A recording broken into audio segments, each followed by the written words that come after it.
لیکن عزازیل نامی ایک جن تھا جو ایک تو جن ہونے کی نسبت سے فرشتوں سے کچھ نہ کچھ مماثلت تھی، قرب تھا، دوسرے یہ علم میں، زہد میں، عبادت میں اتنا اونچا تھا، اتنا اونچا تھا، اتنا اونچا تھا کہ یہ ملائکہ ہی کے صف میں شامل ہو گیا۔ اس نے عالم بغاوت بلند کر دیا۔ جب حکم دیا گیا کہ سجدہ کرو آدم کو، اب یہ دیکھیے کس قدر یہ اہم مضمون ہے، اور آپ سوچ رہے ہیں یہ باتیں آج پہلی مرتبہ ہمیں اس طرح سنائی جا رہی ہیں، یہ باتیں تو علم میں آتی نہیں ہمارے۔ وجہ کیا ہے؟ آپ کو دلچسپی نہیں ان چیزوں سے۔ جدید تہذیب نے ان چیزوں کی اہمیت کو زیرو کر دیا۔ قرآن میں اہمیت کا کیا عالم ہے؟ 7 جگہ یہ مضمون قرآن میں آیا کہ فرشتوں کو ہم نے حکم دیا سجدہ کرو آدم کو، سب نے سجدہ کیا۔ فسجد الملائکۃ کلھم اجمعون، سارے کے سارے، کل کے کل، سب نے مل کر سجدہ کیا آدم کو، اللہ کے حکم سے فوراً تعمیل کر دی، الا ابلیس ابا واستکبر وکان من الکافرین۔ ابلیس نے نہیں کیا، انکار کیا، استکبار کیا، گھمنڈ کیا۔ اور اس کو سورہ کہف میں بیان کر دیا گیا، یہ اس لیے کہ وہ اصل میں جنات میں سے تھا، اگرچہ شامل تو تھا فرشتوں میں اس وقت۔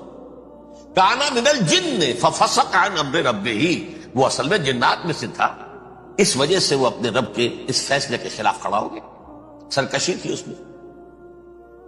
یہ معاملہ اتنا اہم ہے، اب آپ سمجھیے کہ 7 مرتبہ سورہ بقرہ، سورہ اعراف، سورہ حجر، سورہ بنی اسرائیل، سورہ کہف، سورہ طٰہٰ، سورہ صاد، 6 مکی صورتوں میں ذکر ہے یہ، اور ایک مدنی صورت سورہ بقرہ۔ ان میں سے اکثر مقامات پر پھر جب اللہ نے کہا کہ اچھا تم نے یہ سرکشی کی ہے اور ہمارے حکم کی خلاف ورزی کی ہے تو یہاں سے نکل جاؤ، دفع ہو جاؤ، تم مردود ہو، مردود ملعون، ان علیک لعنتی الی یوم الدین، اب تجھ پر لعنت رہے گی میری قیامت کے دن۔ اس نے کہا اچھا پروردگار پھر مجھے ذرا مہلت دے دے، رب فانظرنی الی یوم یبعثون، قیامت تک میری زندگی طویل کر دے۔ فذهب فإنك من المنظرین، کہہ دیا اچھا جاؤ، تمہاری یہ درخواست بھی ہم نے قبول کی۔ اس نے کہا پروردگار اب میں اس آدم کو بھی گمراہ کر کے چھوڑوں گا اور آدم کی نسل کو تباہ کر کے چھوڑوں گا۔ انتہائی شدید چیلنج کے انداز میں یہ قرآن مجید میں 4-5 مرتبہ ملتا ہے۔ میں نے صرف 2 جگہ سے آپ کو اس وقت کوٹ کر کے سنایا تھا۔ سورہ اعراف میں اللہ تعالیٰ فرماتے ہیں قالا، اس پر ابلیس نے کہا فبما اغویتنی، تو اے رب جو تو نے مجھے گمراہ کیا ہے، مجھے دلیل کر دیا، مجھ پر فوقیت دے دی اس کو، انا خیر منہ، میں اس سے بہتر ہوں، خلقتنی من نار وخلقتہ من طین، بنایا تو نے مجھے آگ سے اور اس کو بنایا مٹی سے، پھر مجھ سے مطالبہ کہ میں سجدہ کروں، اور میں نے سجدہ نہیں کیا تو اب تو نے مجھے ملعون قرار دے دیا۔ قال فبما اغویتنی لأقعدن لهم صراطک المستقیم، اب میں یہ نسل آدم کے لیے، اس کو برباد کرنے کے لیے تیری سیدھی راہ کے اوپر گھات میں بیٹھوں گا، سیدھے راستے پر چلنے نہیں دوں گا۔ ثم لآتینہم من بین ایدیہم، پھر میں ان پر حملہ آور ہوں گا، ان کے سامنے سے بھی، ومن خلفہم، ان کے پیچھے سے بھی، وعن ایمانہم، ان کے داہنی جانب سے بھی، وعن شمائلہم، اور ان کے بائیں جانب سے بھی، ولا تجد اکثرہم شاکرین، اور تو دیکھے گا کہ ان کی اکثریت تیری شکر گزار بندوں پر مشتمل نہیں۔ یہ چیلنج تھا۔ اور ایک چھوٹا سا چیلنج جو سورہ صاد میں آیا ہے، اور یہاں تو اس نے اللہ کے جلال کی قسم کھا کر کہا قال فبعزتک لأغوینہم اجمعین، اے رب تیری عزت، تیرے جلال کی قسم ہے میں ان سب کو گمراہ کر کے چھوڑوں گا، الا عبادک منہم المخلصین، سوائے ان میں سے وہ کچھ لوگ جنہیں تو خالص اپنا بندہ بنا لے، جنہیں تو اپنا بندہ بنا لے، مخلص، مخلص نہیں، مخلص یہ مفعول ہے، فاعل نہیں ہے، جسے تو بنا لے۔ بعض لوگوں کو اللہ چن لیتا ہے، هو اجتباکم، تمہیں چن لیا ہے، استفاء، اجتباء، بس وہ بچیں گے جن کو تو اپنی خاص امان میں لے لے گا، باقی میں سب کو گمراہ کر کے چھوڑوں۔ یہ ہے اصل دنیا میں نوع انسانی کا ابدی دشمن، ازلی سے ابدی تک۔ اور اس میں نوٹ کیجئے کہ اس کی اصل بنیاد کیا ہوئی؟ دو لفظ، تکبر اور حسد۔ استکبرا، تکبر کی لفظ، انا خیر منہ، میں اس سے بہتر۔ یہ ساری بس کی گانٹھ یہی ہے، سب سے بڑی گمراہی کی وجہ یہی ہے۔ اسی لیے کہا ہے حدیث میں، لن يدخل الجنہ من کان فی قلبہ مثقال حبۃ من کبر، جنت میں ہرگز وہ شخص کبھی بھی داخل نہیں ہو سکے گا جس کے دل میں رائے کے دانے کے برابر بھی کبر۔ تکبر سب سے بڑا جرم۔ الکبر ردائی، اللہ فرماتا ہے یہ تکبر، یہ تو میری چادر ہے۔ کوئی شخص تکبر کرتا تو گویا میری چادر گھسیٹ رہا ہے میرے کندھے سے۔ عرب میں کسی شخص کی توہین کرنی ہوتی تھی تو اس کی چادر گھسیٹتے تھے، ننگا کر دیا گویا یہ میری ردائی ہے، الکبر ردائی، یہ میری چادر ہے، یہ جامہ مجھے زیب دیتا ہے، مجھ پر راستہ تھا۔ اور حسد، آدم کو جو برتری عطا ہو گئی اس حسد کی آگ میں وہ جل اور اس کا انتقام لینا چاہتا ہے۔ آدم سے بھی، آدم کو بھی گمراہ کیا، جنت سے نکلوایا۔ ایسے نکلنا تو انہیں تھا ہی مشیت اذنی میں، لیکن فوری طور پر اللہ کے حکم کی خلاف ورزی تو کروائی نا۔ فعصى آدم ربہ فغوى، آدم نے اپنے رب کے حکم کی نافرمانی کی، گمراہ ہوا عارضی طور پر۔ یہ دوسری بات ہے، توبہ کر لی، اللہ نے توبہ قبول فرما لی، معاف کر دی۔ کوئی مستقل جو ہے وہ نسل انسانی پر اس گناہ کا اثر متوارث طور پر نہیں آ رہا، ختم ہو چکا معاملہ، ہوا تھا ہو گیا۔ فتلقى آدم من ربہ کلمات فتاب علیہ انہ هو التواب الرحیم۔ اور توبہ کی شان یہ ہے جب وہ قبول ہو جائے اللہ کی جناب میں، کیا تائب من الذنب کمن لا ذنب لہ، گناہ سے توبہ کرنے والا ایسے ہوتا ہے جیسے اس نے کبھی گناہ کیا ہی نہیں تھا۔ لیکن بہرحال وہ گناہ کرنے میں کامیاب ہو گیا، حضرت آدم اور حوا کو بھی۔ اور نوع انسانی کی عظیم اکثریت، عظیم اکثریت، عظیم اکثریت اس کے داؤ میں آئی ہوئی ہے نہیں۔ کتنے ہیں وہ عباد اللہ المخلصین، الا عبادک منہم المخلصین، کتنے جو واقعتاً خالصتاً اللہ کے بندے بن گئے، جنہیں اللہ نے اپنا بنا لیا، اپنا قرار دے دیا۔ اب اس کے ساتھ نوٹ کیجئے، اس ابلیس کے ساتھ ایک فوج بھی ہے جسے قرآن مجید میں کہا گیا ہے یہ اس کی پارٹی ہے، حزب الشیطان، یہ اکیلا نہیں ہے۔ ایک تو وہ عزازیل ہے، اس کی طویل ترین عمر اللہ نے دے دی، وہ تو قیامت تک رہے گا۔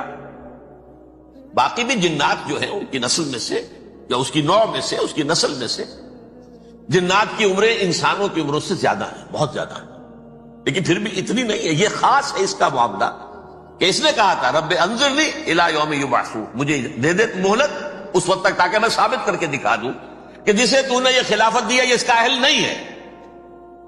Let me prove this point ولا تجد اکثرہم شاکرین، تو ان کی اکثریت کو شکر گزار نہیں پائے گا۔ وہ ابلیس جو ہے وہ ریکروٹ کرتا ہے اپنے فوجی، اول تو خود جنات میں سے جو اس کے نمبر 1 لشکری ہے۔ قرآن مجید میں اس کا اشارہ دیا گیا ہے، انہو یراکم ہوا وقبیلہ من حیث لا ترونہم۔ دیکھو لوگو، اے انسانوں، وہ ابلیس لعین عزازیل اور جو اس کے قبیلے کے لوگ ہیں، جنات ہیں، وہ تمہیں وہاں سے دیکھتے ہیں اور تاکتے ہیں اور حملہ کرتے ہیں جہاں سے تم انہیں نہیں دیکھتے۔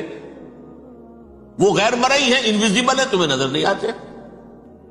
ویزیبل دشمن کا وار تو روک لو گے، انویزیبل کا کیسے روکو گے؟ انہو یراکم ہوا وقبیلہ، اکیلا ہی نہیں ہے وہ تو تمہیں تاکتا ہے، تم پر حملہ کرتا ہے، گھات میں لگ کر جو ہے تمہارے اوپر حملہ کرتا ہے، وہ بھی اور اس کے ساتھ اس کے قبیلے کے لوگ جنات بھی، من حیث لا ترونہم، جہاں سے کہ تم انہیں نہیں دیکھتے۔ لیکن اس کے علاوہ وہ انسانوں میں سے بھی ریکریوٹ، رنگ روٹ، وہ برپا کر، وہ جو ہے ان کو اپنے پاس رکھتا ہے فوج کے اندر، جس کی سب سے بڑی مثال کیا ہے؟ سورہ مجادلہ میں اللہ تعالیٰ نے منافق، حالانکہ وہ کون تھے؟ بظاہر حضور کا کلمہ پڑھنے والے، حضور کے پیچھے نماز پڑھنے والے، اسلام کا دعویٰ کرنے والے، ان کو اللہ فرماتا ہے اولئک حزب الشیطان الا ان حزب الشیطان هم الخاسرون، یہ شیطان کی پارٹی کے لوگ ہیں۔ وہاں مقابلے میں آیا ہے اولئک حزب اللہ الا ان حزب اللہ هم المفلحون، یہ دو پارٹیاں ہیں، حزب اللہ اللہ کی پارٹی جو اس کے مخلص بندے ہیں وہ اللہ کی پارٹی، اور جو شیطان کے مرید بن گئے اس کے ہاتھ پر بیعت کر لی، لہذا وہ اس شیطان کی پارٹی کے لوگ ہیں، چاہے وہ انسان ہو چاہے جن ہو۔ تو انسانوں میں سے بھی اس کے حزب میں، اس کی پارٹی میں اس کے ایجنٹ ہیں اور بہت ہیں، بلکہ بہت سے تو ایسے ہیں کہ جو جنات کے بھی کان کتر دیں، ان کو بھی شیطنت سکھا دیں، پڑھا دیں۔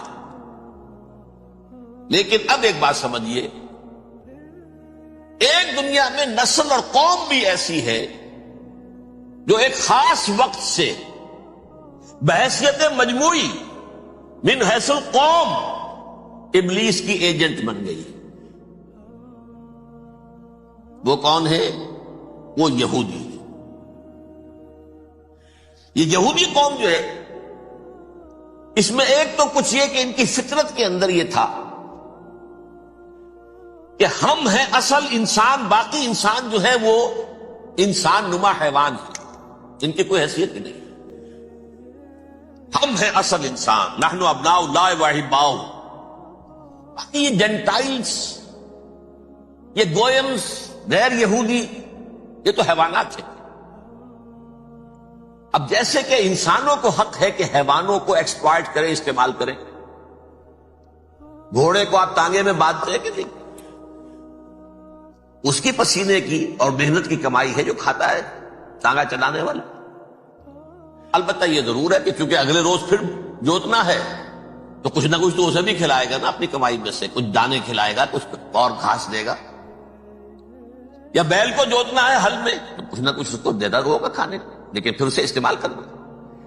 تو ان کا مستقل قول یہ ہے کہ اصل انسان ہم ہیں، باقی پوری نوع انسانی ہمارے لیے حیوانوں کے درجے میں، ہم چاہیں جس طرح انہیں استعمال کریں، ایکسپلائٹ کریں، دھوکہ دیں، جیسے چاہیں، لوٹیں کھسوٹیں، سب کچھ کریں، بدہضی کریں، ان سے سود لیں، سب کریں، جو بھی ممکن طریقہ ہو، یہ ہمارے لیے ہم ڈومینیٹ کریں گے، اور یہ در حقیقت ہمارے اعلی کار ہے۔ ایک تو اس اعتبار سے یہود بقیہ پوری نوع انسانی کے دشمن بن گئے۔ قرآن مجید کی وہ آیت بھی میں نے آپ کو سنائی ہے، وَقَالُوا لَيْسَ عَلَيْنَا فِي الْأُمِّيِّينَ سَبِيلٌ، یہ امیین کہتے تھے نا ان کو، جو غیر یہودی ہیں، کیونکہ ان کے پاس کتاب تھی، تورات تھی، اور کتاب نہیں تھی کسی کے پاس، لہذا یہ ان پڑھ ہے، پاگل ہے، جاہل ہے، امی ہے، ہم ہیں صاحب کتاب، ہمارے پاس شریعت، ہمارے پاس کتاب، یہ لوگ ان پڑھ ہیں، جاہل۔ لیس علینا فی الامیین سبیل، ان امیین کو ہم لوٹیں کھسوٹیں، دھوکہ دیں، فریب سے جو کریں، چوری کریں، ڈاکہ ڈالیں، جیب کے قطرے، جس طرح بھی کریں ہمارے لیے جائز ہے، ہمارے اوپر کوئی گرفت نہیں ہوگی۔ اللہ تعالیٰ ہم سے یہ نہیں پوچھے گا تم نے جھوٹ کیوں بولا تھا اس کے ساتھ، تم نے وعدہ خلافی کیوں کی تھی اس کے ساتھ، تم نے کیوں دھوکہ دیا تھا اس کو، تم نے کیوں اس کا مال جو ہے غبن کر لیا تھا، ہڑپ کر لیا تھا، نہیں، ہم پر پوچھ نہیں ہے۔ اس اعتبار سے ایک تو یہ انسانیت کی دشمنی ان کی گھٹی میں پڑ گئی، اس غلط خیال کی وجہ سے ہم تو بخشے بخشائے ہیں، we are the chosen people of the Lord, ہمیں تو اللہ اگر جہنم میں داخل بھی کرے گا تو صرف چند دن، لن تمسنا النار الا ایاما معدودات، باقی اصل میں تو ہم تو اللہ کے پسندیدہ، نحن ابناء اللہ واحباؤہ، اس کے بیٹوں کے مانندے بڑے چہیتے ہیں، لاڈلے ہیں، یہ باقی دنیا، باقی انسان ہماری چراہ گاہ ہے، جیسے چاہے چریں، جس طرح چاہے ہڑپ کر جائیں۔ یہ تو ان کا پہلے سے مستقل معاملہ تھا، لیکن اس کے بعد ان کی تاریخ میں ایک دور وہ آیا جب حضرت مسیح علیہ السلام ان میں مبعوث کیے گئے۔ یہ 1400 سالہ تاریخ کا کلائمیکس ہے یہود کی۔ جب کتاب انہیں دی گئی تھی تورات حضرت موسیٰ کے ذریعے، وہ 1400 قبل مسیح کا واقعہ ہے۔ اس وقت سے لے کر اللہ کا وہ فضل ان پر ہوا، وہ فضل ان پر ہوا کہ کوئی ایک لمحہ ایسا نہیں آیا 1400 برس میں کہ ان کے ہاں کوئی نہ کوئی نبی موجود۔ یہ تار ٹوٹا ہی نہیں، 2 سے شروع ہوا، موسیٰ ہارون علیہ السلام، اور 1400 برس کے بعد پھر آخری 2 ہیں، عیسیٰ اور یحییٰ علیہ السلام، یوں سمجھ لیجئے، اور اس کے درمیان یہ تار ہے، اور اس تار میں کوئی ایک لمحہ ایسا نہیں آیا کہ کوئی نبی موجود ہے۔ اس میں اتار چڑھاؤ بہت سے آئے ہیں، اس کا وہ میرا موضوع نہیں ہے اس وقت۔ قبل مسیح کی تاریخ جو ہے وہ میرا موضوع نہیں ہے۔ قرآن مجید میں سورہ بنی اسرائیل کے پہلے رکوع میں اس کا تذکرہ موجود ہے۔ وَقَضَيْنَا إِلَىٰ بَنِي إِسْرَائِيلَ فِي الْكِتَابِ لَتُفْسِدُنَّ فِي الْأَرْضِ مَرَّتَيْنِ وَلَتَعْلُنَّ عُلُوًّا كَبِيرًا، 2 مرتبہ ان پر عذاب کے کوڑے برسے، پہلے اشوریوں کے ذریعے سے جو شامی تھے، سیرینز اشوری کہلاتے، پھر بابلیوں کے ذریعے سے یعنی عراقیوں کے ذریعے سے، بیبیلونیا نام تھا عراق کا پہلے، ان پر بہت بڑی بڑی تباہیاں آئیں، اللہ تعالیٰ کی طرف سے عذاب آئے۔ اس کے بعد پھر دوسرے دور میں دوسرا اقتدار کا دور آیا، خربستیاں بڑھ گئیں، تو پہلے گریکس کے ذریعے سے، یونانیوں کے ذریعے سے، اور پھر رومیوں کے ذریعے سے پسوایا گیا۔ یہ دور گزر چکے تھے ان پر، 2 عروج کے دور اور 2 زوال کے دور۔ میری چھوٹی سی کتاب ہے تنظیم اسلامی کا تاریخی پس منظر، شاید 6-7 روپے کی ہوگی، اس کو آپ دیکھیں گے تو اس میں اس کا پورا نقشہ آپ کو مل جائے گا۔ ویسے تو یہ کہ میری جو ذرا بڑی کتاب ہے سابقہ اور موجودہ مسلمان امتوں کا ماضی، حال اور مستقبل، اس میں میں نے ان معاملات کو بڑی تفصیل سے بحث کی۔ بہرحال یہ جو دور تھا ان کا 1400 سالہ، وہ اونچ نیچ سے ہوتا ہوا جب آیا ہے حضرت مسیح کی بعثت پر، تو ان کی شرارت کی انتہا یہ ہو گئی کہ اللہ تعالیٰ نے مسیح کو رسول بنا کر بھیجا، رسولاً الی بنی اسرائیل۔ حضرت موسیٰ اور حضرت عیسیٰ کے درمیان رسول کوئی نہیں ہے، سب نبی ہیں۔ حضرت موسیٰ رسول تھے اور حضرت عیسیٰ رسول، درمیان میں داؤد ہو، سلیمان ہو، یشعیاء ہو، زکریا ہو، یہ سب نبی ہیں، یحییٰ نبی ہے، رسول نہیں ہے، لہذا وہ شہید کر دیے گئے۔ رسول شہید نہیں ہو سکتا، قتل نہیں ہو سکتا۔ لیکن عیسیٰ اور موسیٰ کے درمیان 1400 برس ان کے جو ہیں، اس کا کلائمیکس ہے حضرت مسیح علیہ السلام کی بعثت، اور حضرت مسیح علیہ السلام کو جسے اللہ نے اپنی روح قرار دیا، روح منہ، کلمتہ القاہا الی مریم، اللہ کا کلمہ، عظیم ترین معجزات۔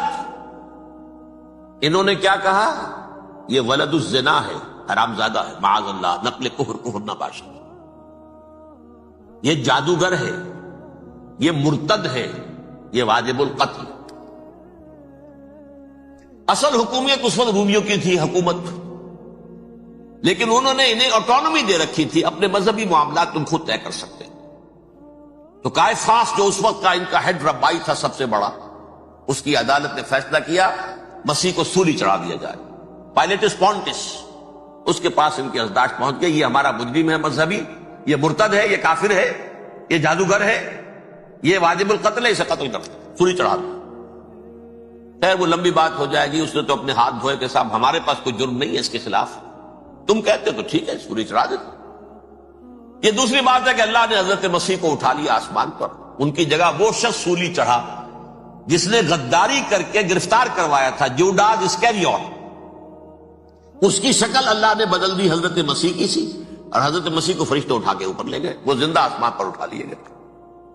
اور یہ ساری تفاصیل نہ قرآن میں ہے نہ حدیث میں ہے، یہ انجیل میں ہے، لیکن انجیل کون سی؟ برنباس کی انجیل، gospel of the Lord according to Saint Barnabas. یہ حواریین مسیح میں سے تھے، لیکن عیسائی ان کو تسلیم نہیں کرتے، ان کی بائبل کو صحیح نہیں مانتے، کینونیکل نہیں مانتے۔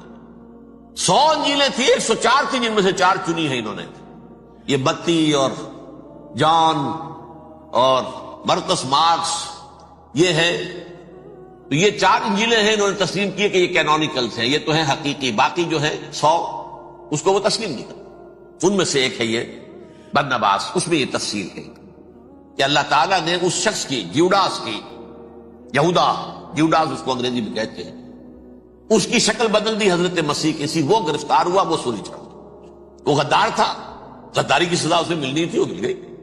حضرت مسیح کو فرشتے 4 اٹھ رہے ہیں، جس کوٹڑی میں حضرت مسیح مقیم تھے، ایک باغ کے اندر وہ کوش تھے، اس کی چھت پھٹی ہے، 4 فرشتے آئے ہیں، حضرت مسیح کو اٹھا کر لے گئے ہیں، چھت برابر ہو گئی ہے، اس کے بعد وہ شخص پکڑا گیا۔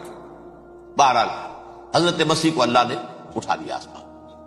لیکن وہ دن ہے کہ اس قوم کو اب مغضوب علیہم قرار دے دیا گیا۔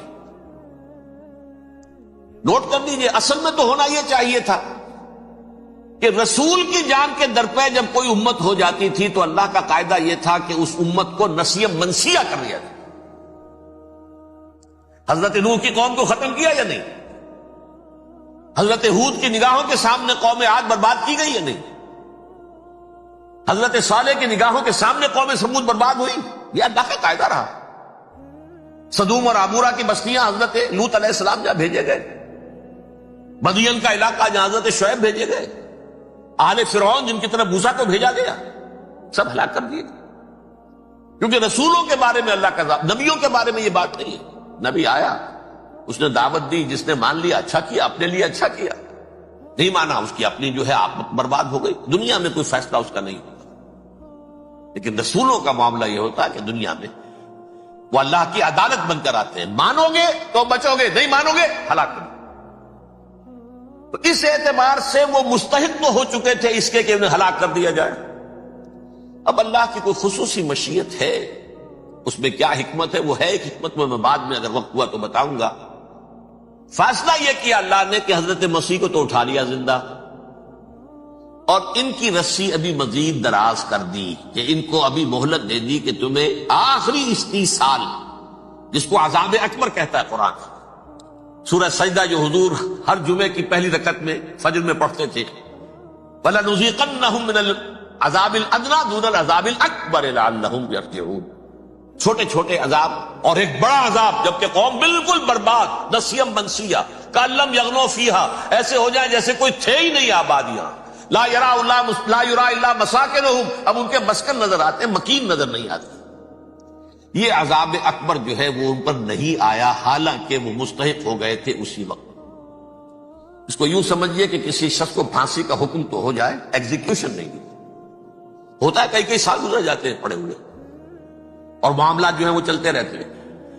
یہ معاملہ ہوا اس کے ساتھ، ورنہ یہ مستحق ہو چکے تھے آخری بربادی تباہی کے، عذاب استیصال، جڑ سے کاٹ دینے والا عذاب۔ وہ آ سکتا تھا ان پر اسی وقت، لیکن اللہ نے ان کی مہلت دراز کی۔ لیکن اس کے بعد اللہ نے ان کو ایک اور موقع دیا،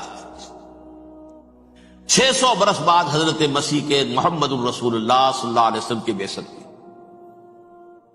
اور یہ میں سمجھتا ہوں کہ اس قوم پر اللہ کا اتنا بڑا فضل تھا، اتنا بڑا فضل تھا، اتنا بڑا فضل تھا۔ اب پھر ایک موقع دیا، عسیٰ ربکم ان یرحمکم وان عدتم عدنا۔ دیکھو اب بھی تمہیں ہم ایک موقع دے رہے ہیں، تمہارا رب تمہارے اوپر اب بھی فضل کرنے کو تیار ہے، رحم فرمانے کو تیار ہے۔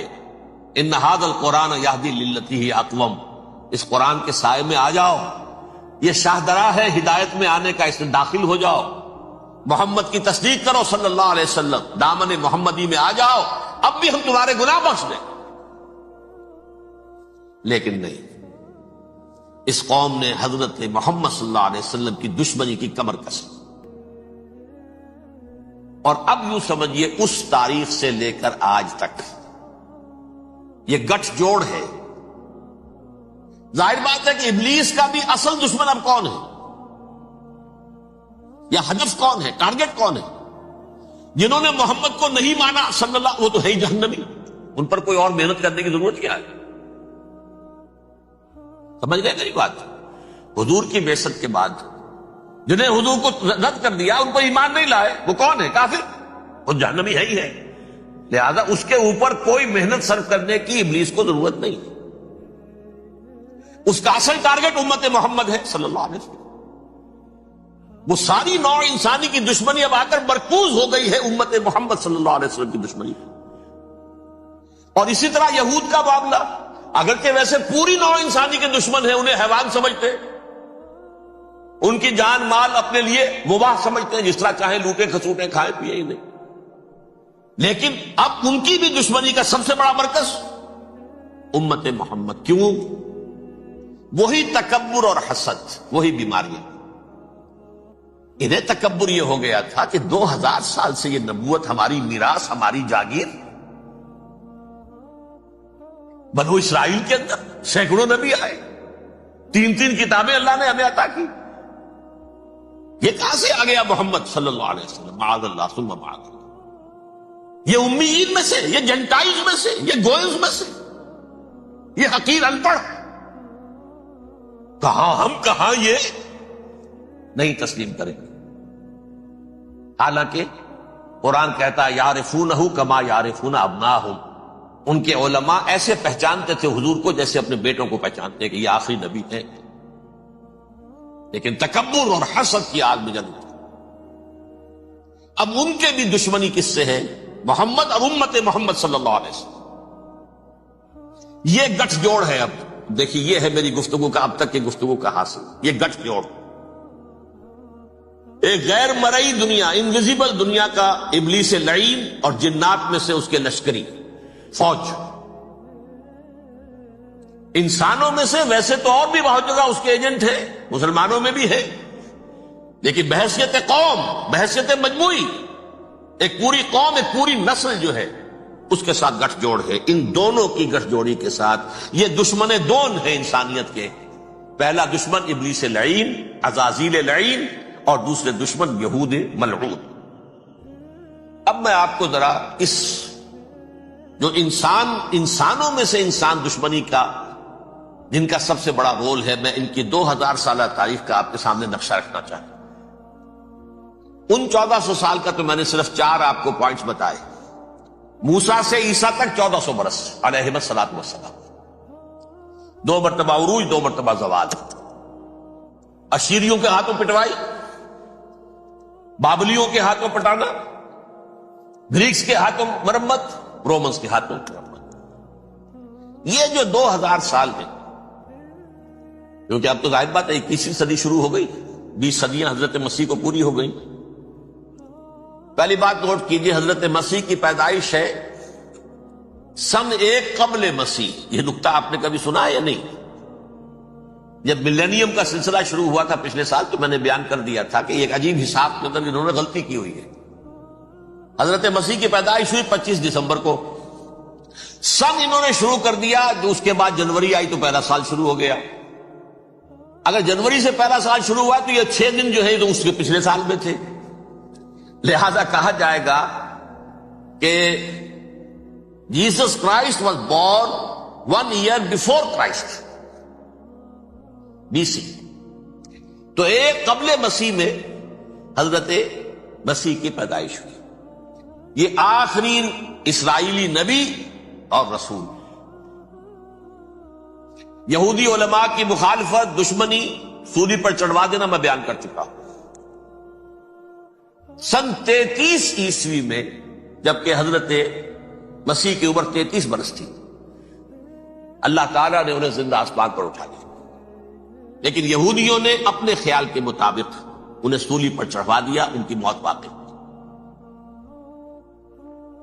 اگرچہ اس کے بعد یہ اختلاف ہے، یہودی کہتے ہیں وہ سولی پر چڑھ گیا، ختم ہوا، مر گیا، عیسائی کہتے ہیں نہیں، انتقال ہوا ہے مسیح کا صلیب پر، لیکن پھر وہ دوبارہ زندہ ہو گئے ہیں۔ ان کی لاش ایک غار میں رکھ دی گئی تھی، وہاں ریزریکشن ہو گیا، ان کا باعث بعد الموت وہیں ہو گیا، اور پھر انہیں اللہ نے زندہ آسمان پر اٹھا دیا۔ تو ہمارے اور عیسائیوں کے درمیان نوٹ کر لیجئے، یہ چیز مشترک ہے کہ حضرت مسیح آسمان پر زندہ اٹھائے گئے۔ فرق کیا ہے؟ وہ سمجھتے ہیں کہ سولی دیے گئے، سولی پر مرے، پھر زندہ ہوئے، پھر گئے۔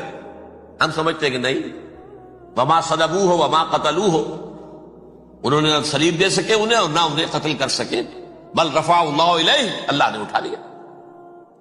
پھر ہمارا اور یہ اس کا عیسائیوں کا ایک اور اتفاق ہے، سیکنڈ کمنگ آف جیسس، حضرت مسیح دوبارہ آئیں گے، یہ عیسائیوں کا بھی عقیدہ ہے اور ہمارا بھی۔ بہرحال تو جیسا کہ میں نے عرض کیا کہ اس وقت یہ عذاب استیصال، عذاب اکبر کے مستحق ہو چکے تھے، لیکن اللہ نے ان کی مدت دراز کی ہے، لیکن ان پر دنیاوی عذاب کا ایک کوڑا جو ہے اللہ تعالی کی طرف سے اسی وقت برسا، دنیاوی عذاب دنیا میں رہتے ہوئے۔ ختم نہیں کیا جی۔ 37 برس بعد حضرت مسیح کے رفع سماوی کے 37 برس بعد سن 70 میں یہودیوں نے بغاوت کی رومیوں کے خلاف۔ رومی ٹائٹس جنرل تھا ایک، اس نے پھر جو حملہ کیا ہے 1,33,000 یہودی ایک دن میں قتل کیا یروشلم میں، اور ہیکل سلیمانی گرا دیا۔ وہ ہیکل پہلے بھی گرا تھا، پہلے 1400 سال کے دوران میں بھی نبوکدنضر نے گرایا تھا، لیکن پھر اس کے 150 سال بعد انہوں نے دوبارہ بنا لیا تھا، اس لیے وہ اسے سیکنڈ ٹیمپل کہتے ہیں۔ پہلا ٹیمپل جو حضرت سلیمان نے بنایا تھا نبوکدنضر نے گرا دیا 587 قبل مسیح میں، پھر دوبارہ انہوں نے 150 سال کے بعد بنا لیا۔ وہ اس تاریخ کا حصہ ہے، میں نے جس کے بارے میں آپ کو تفصیل نہیں بتائی۔ اس میں یہ ہوا سن 70 میں وہ گرا دیا گیا، وہ آج تک گرا پڑا ہوا ہے۔ نمبر 2 یہ کہہ دیا گیا کہ یہودیوں اس ارض فلسطین سے نکل جاؤ، تم یہاں نہیں رہ سکتے اب۔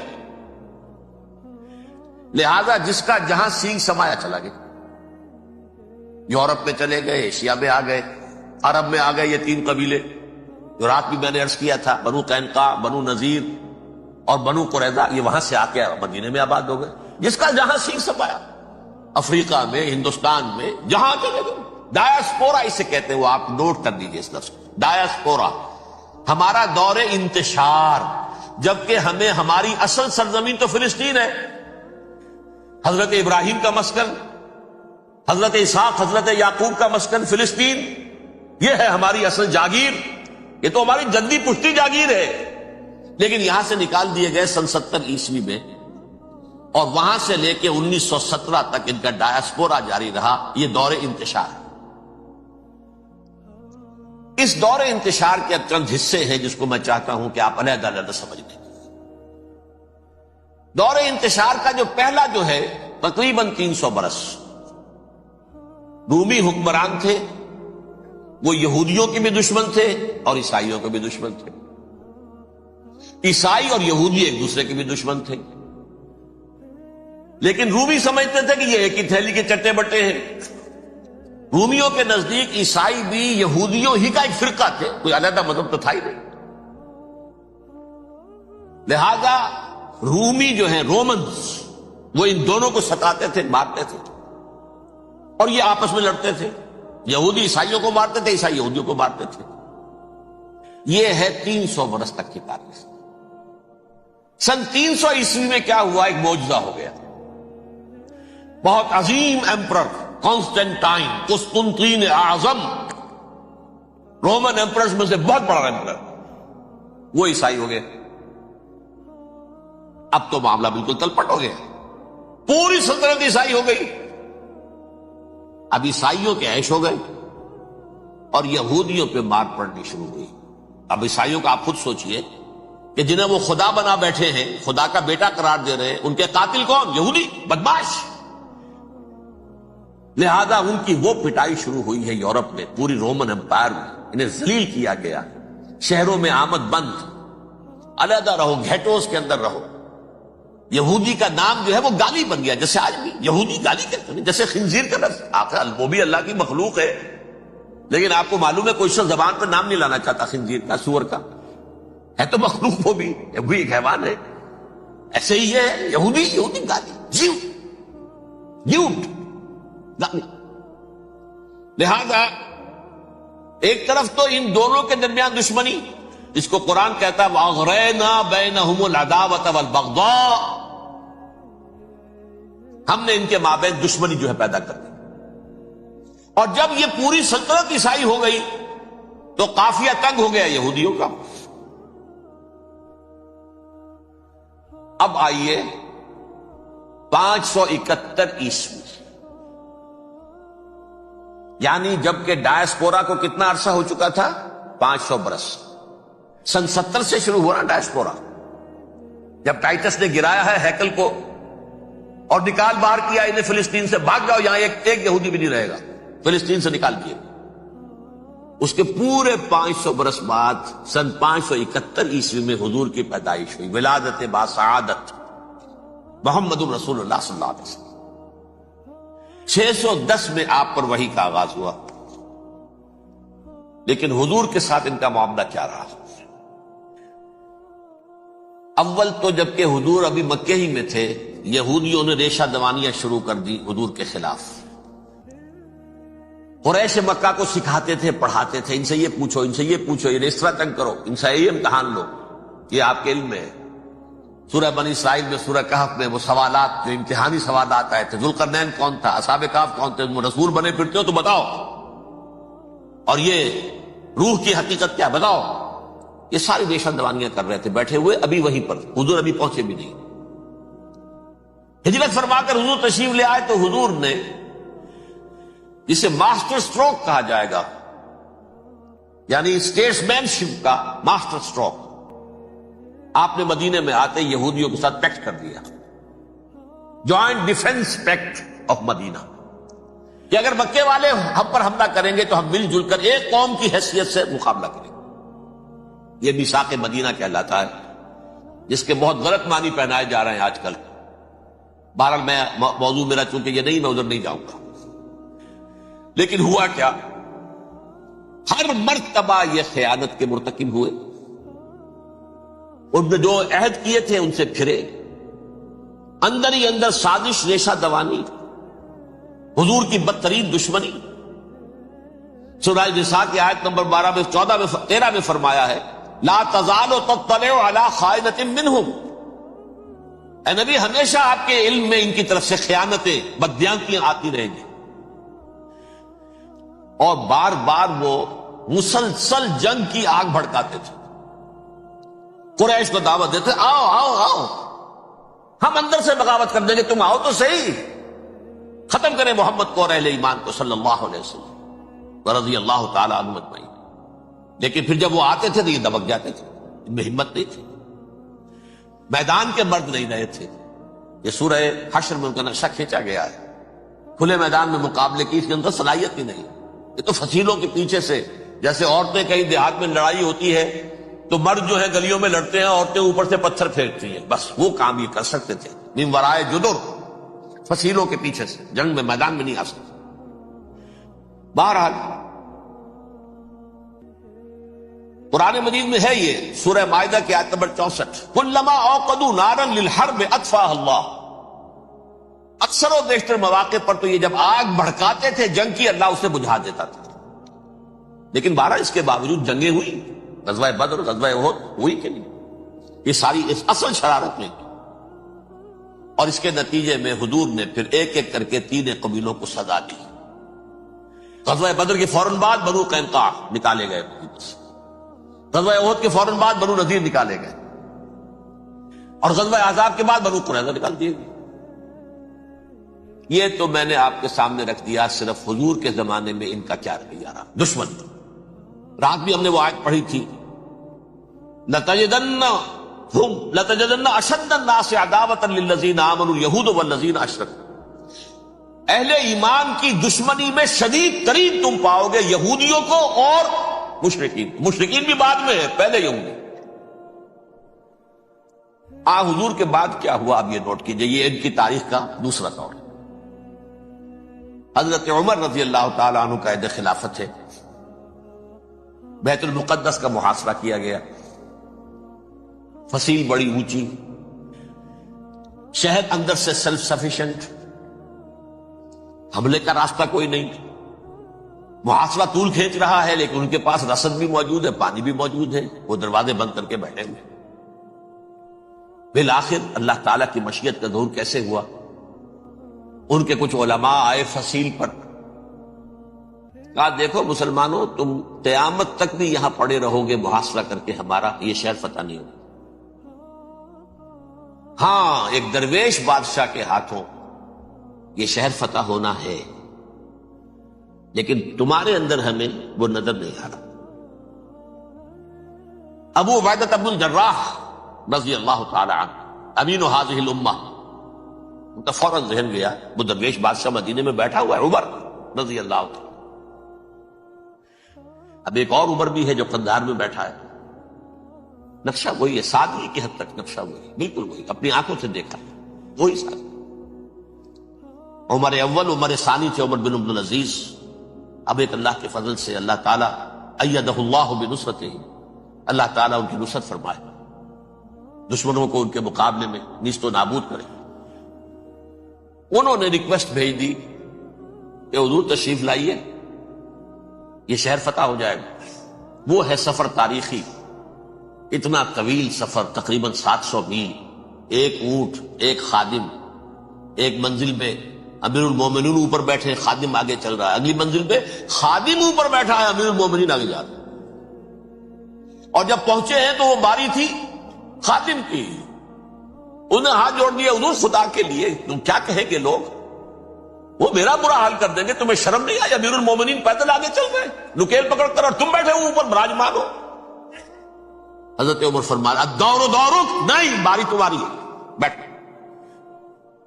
اس حال میں پہنچے ہیں، اور پھر یہ کہ ابو عبیدہ بن الجراح آئے ہیں، استقبال کیا ہے تو دیکھا ہے اس حال میں چلے آ رہے ہیں، عمر نکیل پکڑے ہوئے چلے آ رہے ہیں، اور کہتے ہیں کہ کہیں کیچڑ ویچڑ تھا، جوتے خراب ہو گئے تھے، وہ بھی اتار کے ہاتھ میں پکڑے ہوئے، کپڑے تو تھے ہی پھٹے ہوئے۔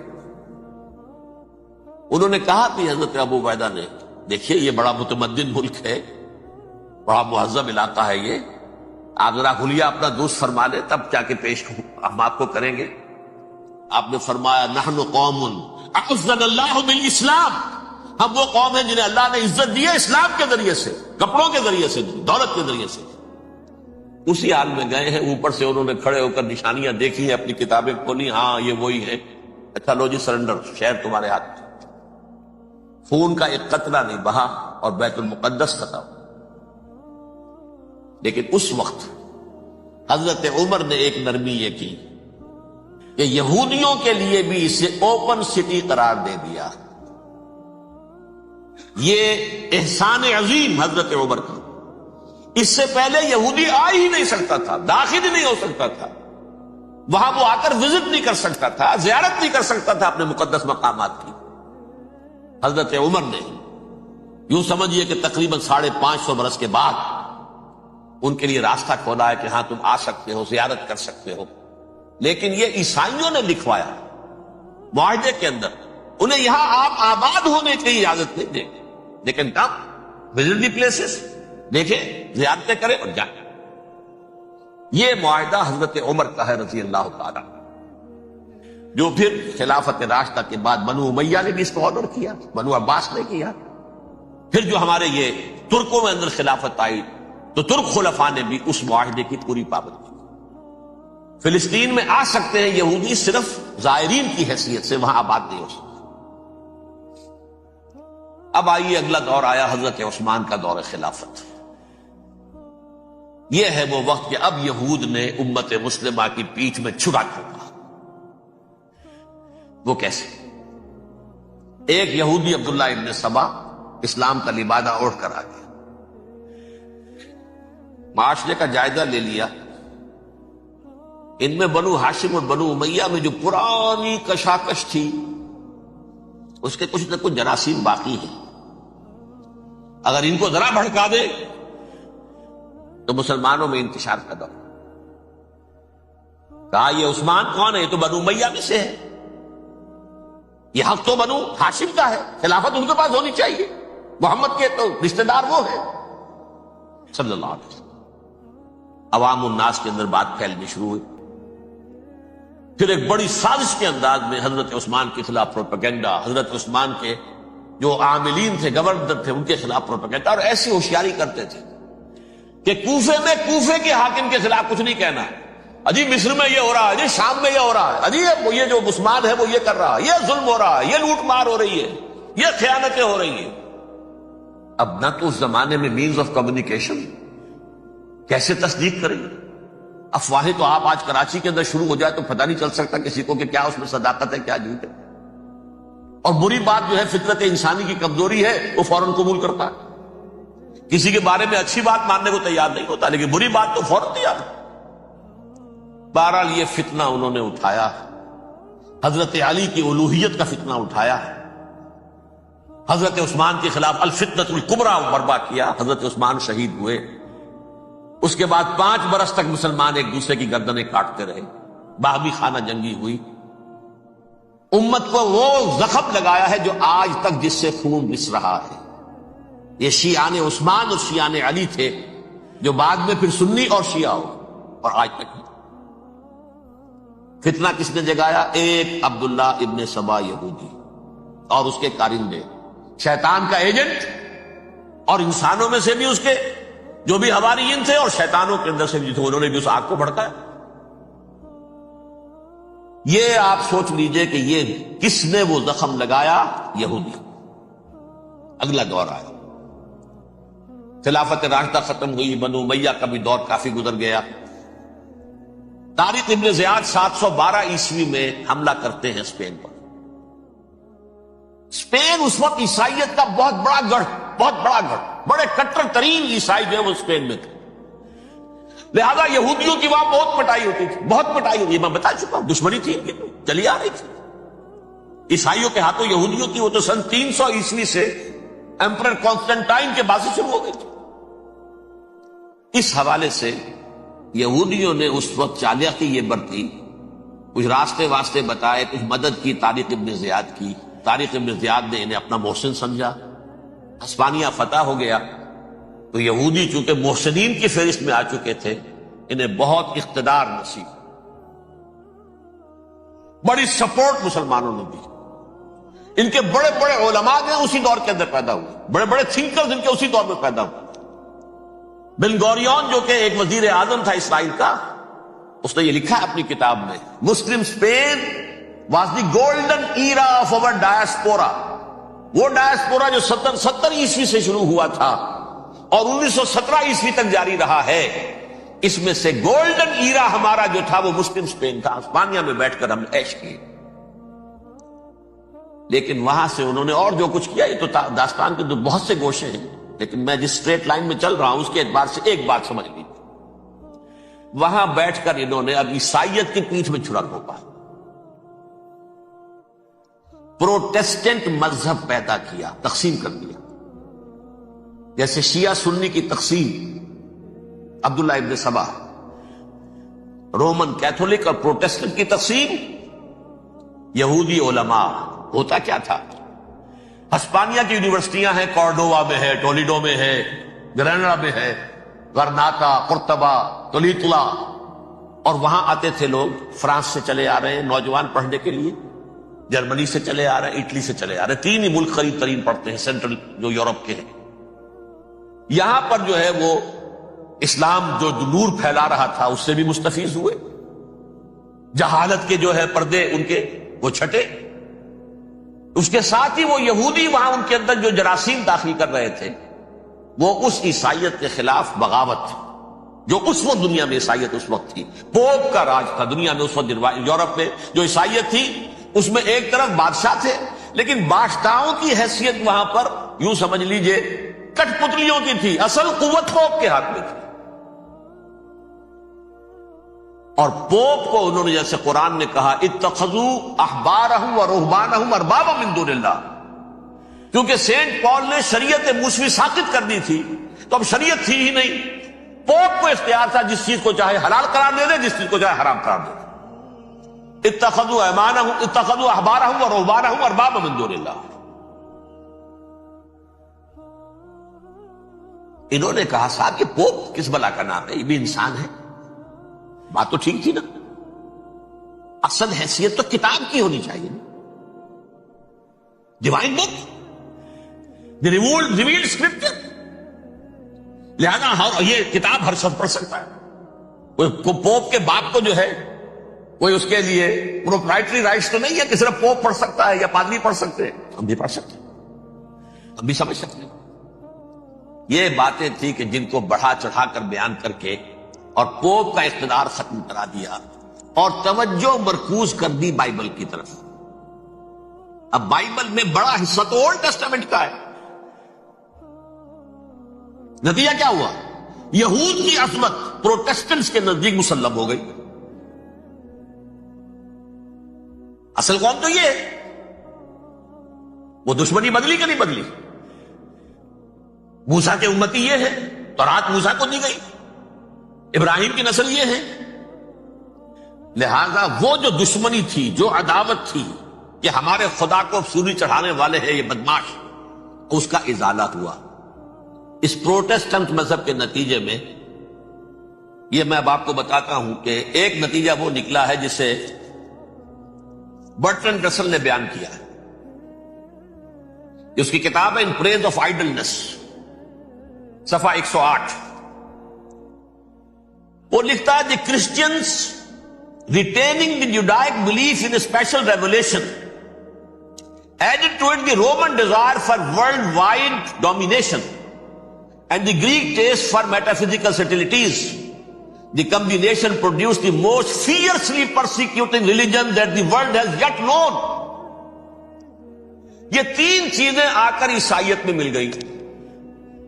ایک تو جب یہ اولڈ ٹیسٹمنٹ جو ہے وہ ان کے ہاتھ میں آ گئی، اور اس کے میں کچھ آپ کو بتا دیتا ہوں کہ اولڈ ٹیسٹمنٹ کی تعلیمات، کیونکہ یہ اولڈ ٹیسٹمنٹ جو ہے یہ محرف تھی.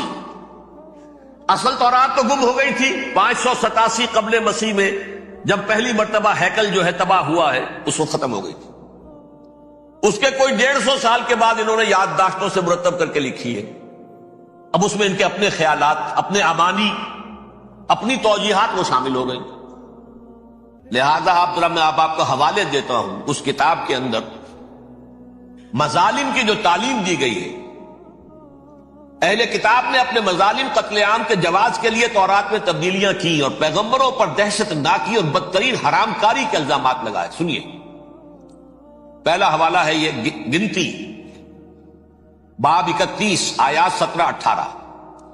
اس لیے ان بچوں میں جتنے لڑکے ہیں سب کو مار ڈالو، اور جتنی عورتیں مرد کا منہ دیکھ چکی ہیں ان کو بھی قتل کر ڈالو، لیکن ان لڑکیوں کو جو مرد سے واقف نہیں اور اچھوتی ہیں اپنے لیے زندہ رکھو. یہ کسی اللہ کی کتاب کا یہ جملہ ہو سکتا ہے؟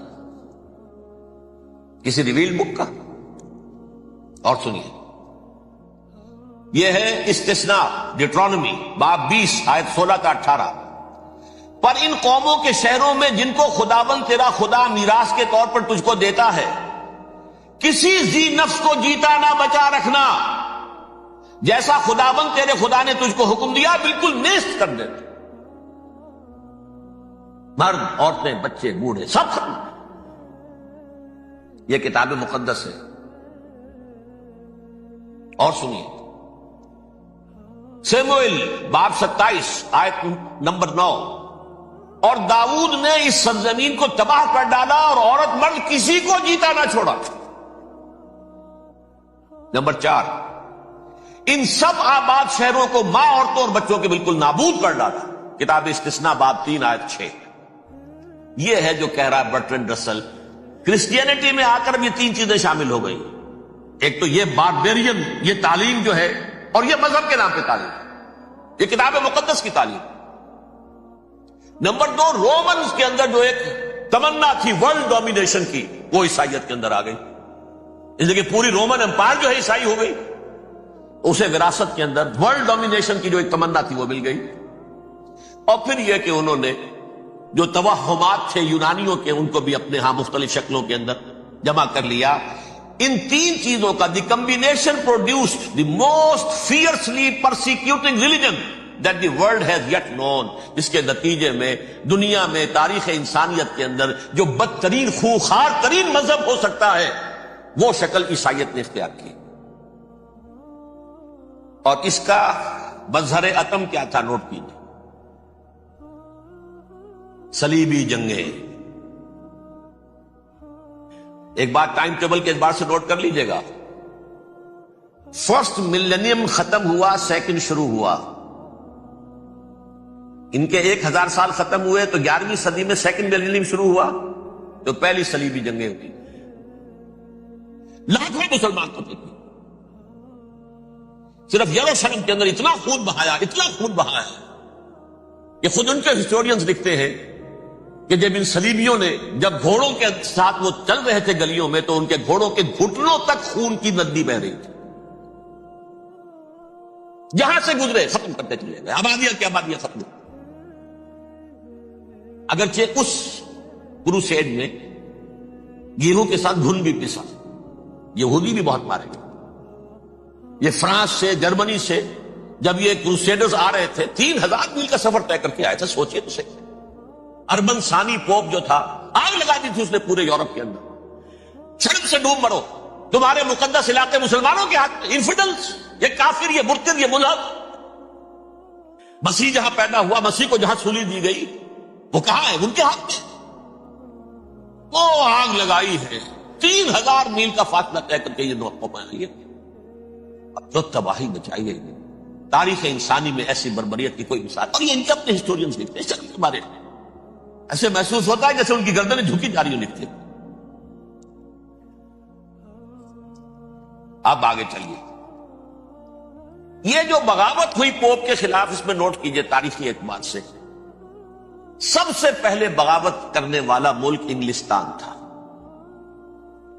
اس نے اپنا چرچ علیحدہ بنایا, چرچ آف انگلینڈ. پوپ سے رشتہ ملفت. The first Protestant kingdom in Europe was England. اسی سے رشتہ جوڑی ویسٹ, وائٹ اینگلو سیکسن پروٹیسٹنٹس. ان میں اولیت کا شرف کسے حاصل ہے؟ برطانیہ شریف کو.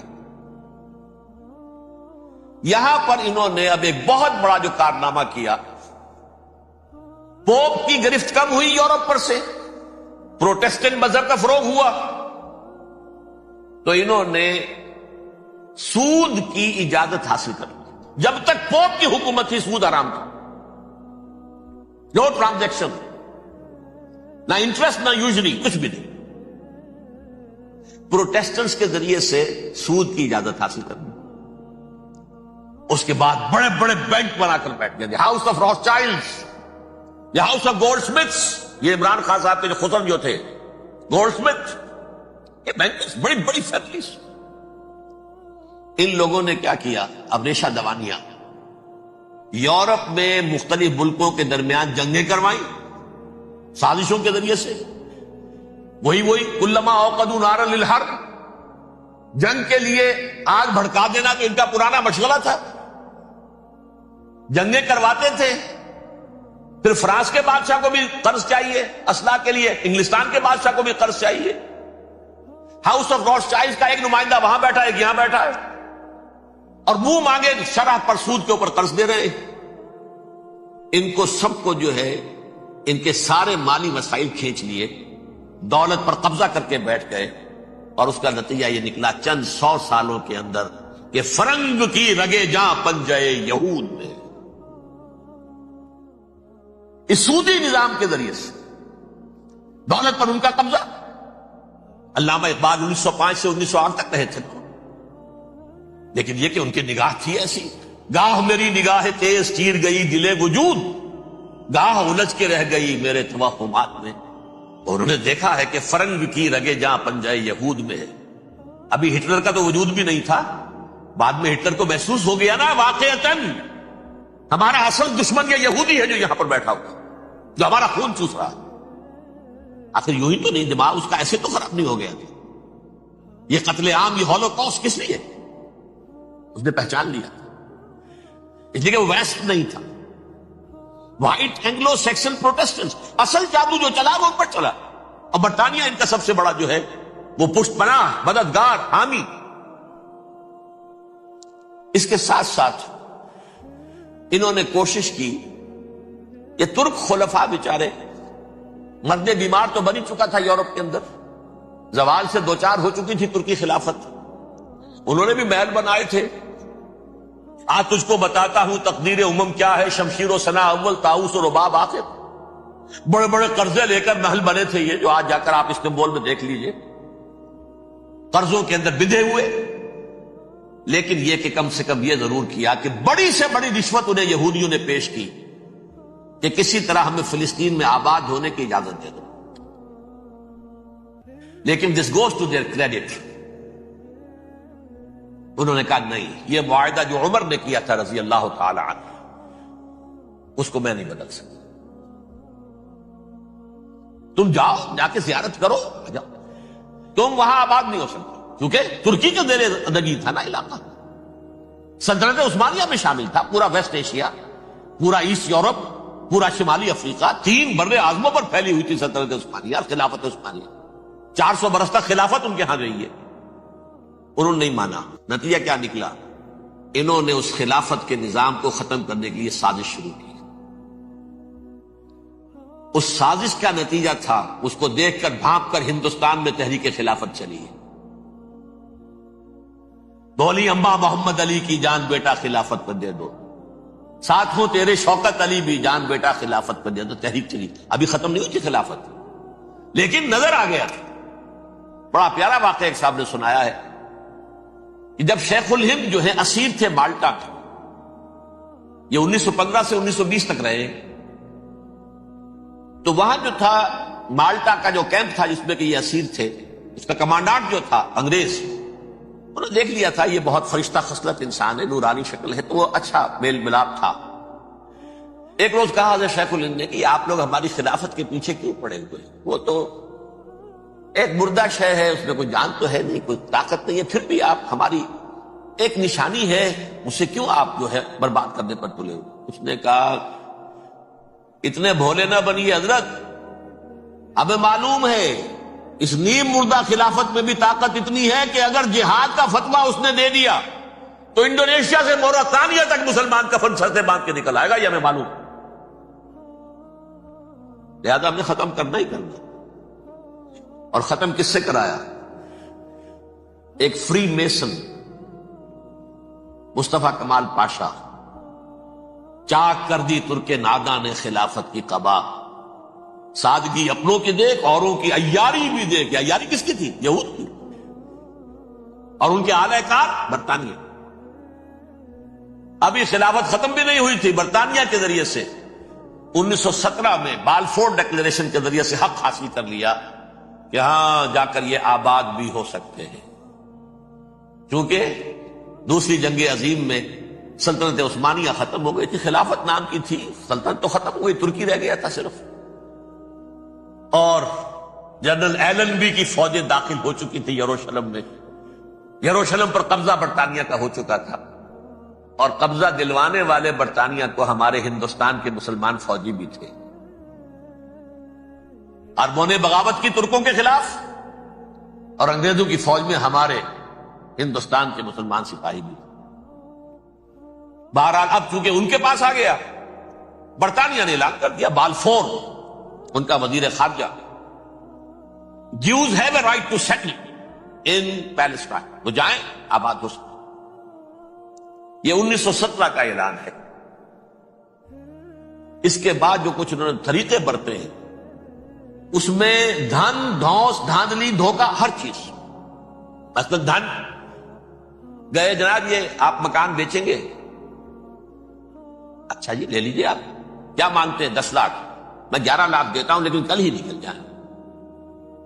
پیسے کی کمی تھی نہیں، پورا یورپ کا سرمایہ ان کے پاس، بینکرز کے پاس۔ زائنسٹ موومنٹ اصل میں بینکرز کی موومنٹ تھی۔ 1897 میں جمع ہو کر انہوں نے جو پروٹوکول بنائے تھے وہ کون تھے؟ سب کے سب بینکرز تھے، دولت کی کمی نہیں تھی۔ تم 10 کی بجائے 11 لو، نکل جاؤ۔ یہ کھیت بیچتے ہو کتنے کا؟ بھائی 12 کا، ہم 13 دیتے ہیں بھائی، جلدی سے نکل۔ یہ بھی کیا، دھن کے ذریعے سے ڈسپلیس کیا، جہاں زور چلا نکال دیا۔ اور اس کے بعد پھر جب سن 48 میں اسرائیلی ریاست قائم ہو گئی، اب اسرائیلی جو ہے عدالتوں میں استغاثے دائر کرنے شروع، یہ فلاں مکان میرے پرانے پگڑ دادا سگڑ دادا کا تھا 2000 سال پہلے، اس کے اوپر یہ قبضہ کر کے بیٹھے ہوئے، یہ میرے پاس دستاویزات ہیں، اچھا ٹھیک ہے آپ نکل جائیں، یہ مکان ان کا۔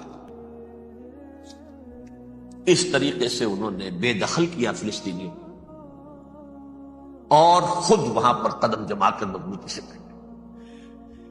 یہ ہے کہ جو مغربی اقوام نے کیا ہے، اس میں سیکنڈ جو ہے رول پلے کیا ہے امریکہ نے۔ ویسٹ جو ہے اس کا نمبر 2 امریکہ تھا، اب نمبر 1 امریکہ ہے۔ اب برطانیہ کی کوئی حیثیت ہی اب نہیں ہے، لیکن سب سے بڑا وکیل جو ہے وہ وہی ہے اب بھی۔ لیکن ظاہر بات ہے کہ west white Anglo Saxon Protestants کا امام اس وقت جو ہے وہ برطانیہ، یو ایس اے۔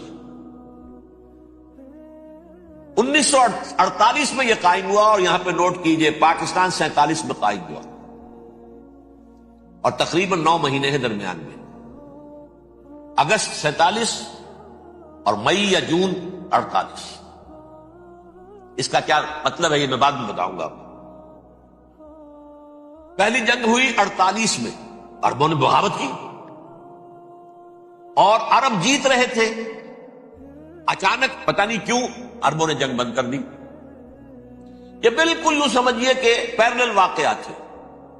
کشمیر میں ہم جیت رہے تھے، بھاگ کر نہرو پہنچ گیا یونائٹڈ نیشنز کے اندر، جنگ بند ہو گئی، ختم ہوا. اس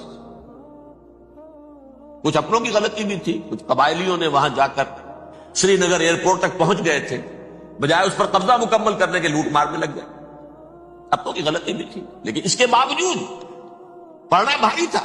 اور اگر سری نگر ایئرپورٹ پر قبضہ ہو گیا ہوتا تو سوال ہی پیدا نہیں ہوتا کہ بھارت بھی اپنی فوجیں اتار سکتا، زمینی راستہ تھا ہی نہیں. وہی وہاں ہوا ہے. بڑے ہی عجیب طریقے پر عرب جیت رہے تھے، اسرائیل جو ہے شکست کھا رہے تھے، عربوں نے صلح کر دی. کچھ مہینوں کے بعد عربوں نے دوبارہ جنگ کی. اتنے عرصے میں یہ اسرائیلی، یہ سب جو ہے جتنے دہشت گرد ہیں اسرائیل، یہ اس دور کے لوگ ہیں. وہ چاہے مینیجم بیگن تھا یا کوئی اور، یہ سب کے سب اس دور کے ٹیررسٹ. اب انہوں نے ڈٹ کر جو مقابلہ کیا، عربوں کو شکست دی بڑی سخت. سن 48 میں عربوں کو شکست ہو گئی. سن 67 میں روس کے سکھانے پڑھانے پر جمال عبد الناصر نے حملہ کیا، بلاکیڈ کر دیا ایلات کا، بندرگاہ کا. 6 دن کی جنگ کے اندر اسرائیلیوں نے روس سے پورا صحرا سینا لے لیا، اسرائیل شام سے گولان ہائٹس لے لیے، اردن سے یہ پورا مغربی کنارہ جو یہ اردن کا حصہ تھا، اور مشرقی یروشلم اردن کے پاس تھا، اس پر بھی قبضہ کر لی. 1967 کی جنگ کا نتیجہ کیا نکلا؟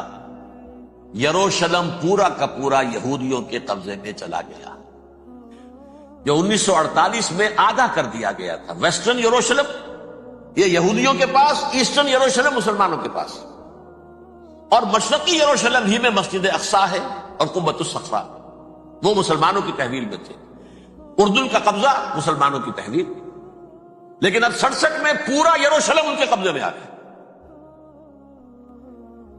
پھر بہرحال مصر نے ایک کوشش کی بدلہ لینے کی سن 73 کی جنگ میں، اور اس میں کوئی شک نہیں بڑی شجاعت کا مظاہرہ کیا. رمضان وار آف 1973 بارلیو لائن کراس کر دی، جسے وہ سمجھتے تھے کہ کوئی طاقت دنیا کی ہمارے اس دفاعی جو ہے لائن اس کو کراس کر نہیں سکتی.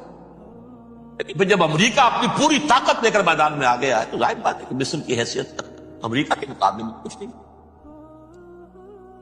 یہ ہے میں نے جو مختصر سی تاریخ آپ کے سامنے رکھی ہے. اب جو اصل مسئلہ ہے سمجھیے، سین کیا ہے، منظر کیا ہے. یہ پہلو وہ ہیں بہت سے کہ جو شاید بہت سے حضرات کی نگاہوں میں نہ ہو، باقی تو یہ تاریخ کے واقعات ہیں، اکثر لوگوں کے علم میں ہوں گے. یہودیوں میں بھی ایک بڑی شدید اندرونی کشاکش ہے، جیسے ہم مسلمانوں میں. کچھ مسلمان وہ ہیں جو نماز روزے کی پابندی کرتے ہیں، دین سے انہیں تعلق ہے. کچھ وہ ہیں جو نہ نماز نہ روزہ نہ کچھ، نام تو ان کے ہیں، محمد حسین ہے، غلام علی ہیں تو صحیح، سیکولر ذہن ہے، مادی پرستی ہے، کچھ نہیں ہے کہ نہیں. ایسا ہی ان کے ہاں بھی. اصل یہودی جو ہے، عملی یہودی، اس کی شکل آپ نے اگر کبھی دیکھی ہو، اس کے سر کے اوپر اونچا ہیٹ ہوتا ہے کالا، ان کی زلفیں لمبی لمبی ہوتی ہیں، خاص طور پر یہ جو ہے گلپٹی کے بال، یہ قلمے جو ہیں یہ تو لا کے چھلے بنا کر بڑا خوبصورت سا جو ہے وہ ہار بناتے ہیں. لمبا کالا کوٹ پہنا ہوتا ہے، لمبی داڑھی ہوتی ہے. یہی وجہ ہے کہ مسلمانوں میں بھی مصر میں جس کی لمبی داڑھی ہوتی تھی، اب کچھ حالات شاید بدل گئے، سمجھتے تھے یہ یہودی ہے، لیکن لمبی داڑھی یہودی رکھتا تھا، مسلمان نہیں. مسلمان تو عرب صرف ٹوکن داڑھی رکھتے ہیں یا شیو کرتے ہیں، یا سعودیوں کی طرح صرف کوئی نشان چھوڑتے ہیں. اللہ اللہ خیر سے. لمبی داڑھی شعار جو ہے یہودیوں کا. ایک انتہا پر تو یہ ہے. دوسری انتہا پر وہ ہیں جنہیں کسی شے سے غرض نہیں، شراب بھی پیتے ہیں، سب کچھ ہے، سور بھی کھاتے ہیں یہودی. بینکرز ہیں، بڑے بڑے سائنسدان ہیں، سب کچھ ہیں. وہ زیادہ تر جو ہیں سیکولر ذہن کے. کچھ بیچ بیچ میں بھی ہے، جیسے یہ ایریل شیرون ہے، ویسے شیوڈ ہے، داڑھی تو نہیں ہے اس کے، لیکن سر پہ وہ ضرور وہ جو ہے اس کی ٹوپی سی آپ کو رکھی نظر آ جائے گی. یہ ہے درمیانی یہودی ہونے کا نشان کہ ایک شعار انہوں نے اپنا جو ہے برقرار رکھا ہوا. وہ ایک ٹوپی چپکی ہوئی سے ہوتی ہے، وہ ٹوپی کیا ہوتی ہے پتہ نہیں، کیسے چکی رہتی مجھے نہیں معلوم. یہ جو کشمکش ہے اس میں، جو زیادہ رائٹسٹ اور لیفٹسٹ کہہ لیجئے، سیکولر اور مذہبی لوگوں کی کشمکش ہے، ان کے درمیان ایک کشاکش جو ہے اس کو سمجھ لیجئے کہ وہ کیا ہے۔ ایک چیز تو ان دونوں کے درمیان قدر مشترک ہے، پوری دنیا کی مالیات پر ہم تسلط کریں گے، قبضہ کریں گے، ڈومینیٹ کریں گے، لوگوں کو ہم بنا کر رکھ دیں گے حیوان، ملٹی نیشنل کمپنیاں ہوں گی، انہی کا راج ہوگا، انہی کی حکومتیں ہوں گی، انڈسٹری انہی کے ہاتھ میں ہوگی، لوگ یا مزدوروں کی حیثیت سے کام کریں گے یا تھوڑے سے مینیجرز ان میں سے بھی ہم لے کر کچھ تنخواہیں ان کو بھی دے دیں گے، باقی سود کے ذریعے سے ملائی ہم کھینچتے رہیں گے، مکھن ہمارے پاس آتا رہے گا۔ ورلڈ ڈومینیشن، اکنامک ڈومینیشن، یہ تو دونوں کے نزدیک متفق ہے، سیکولر بھی چاہتے ہیں اور جو مذہبی یہودی وہ بھی چاہتے ہیں۔ اس کے بعد ایک اختلاف ہے، مذہبی یہودی یہ کہتا ہے ہمیں گریٹر اسرائیل بنانا ہے، اور گریٹر اسرائیل وہ سارے علاقے ہیں جو ان کی تاریخ میں اسرائیل سلطنت کا حصہ رہے۔ حضرت یوسف کے زمانے میں یہودی جا کر آباد ہوئے مصر میں، جو ڈیلٹا کا علاقہ ہے، زرخیز ترین علاقہ جو ہے جوشن کا علاقہ، وہ کہتے ہیں وہ ہمارا ہے، کئی سو برس ہمارے ہیں۔ صحرائے سینا ہمارا ہے، اس میں کوہ طور ہے جس پہ حضرت موسیٰ کا ہم کلام ہوئے اللہ سے، تورات ملی، اس میں 40 برس تک ہم بھٹکتے پھرے ہیں۔ صحرائے تی ہے یہ یتیہون فی الارض 40 سنہ۔ پھر فلسطین تو خیر ہماری جدی پشتی جائیداد ہے، جاگیر ہے۔ پھر یہ عرب جو ہے یہ بھی مدینے تک ہمارا ہے، مدینے سمیت ہمارے قبیلے وہاں تھے جہاں سے نکالا مسلمانوں نے، پورا عراق ہمارا ہے، پورا شام ہمارا ہے، اور ترکی کا بھی ایک علاقہ ہے ابتدائی مشرقی جنوبی، وہ بھی ہمارا ہے۔ یہ ہے گریٹر اسرائیل کا نقشہ، یہ ہم نے بنانا تھا۔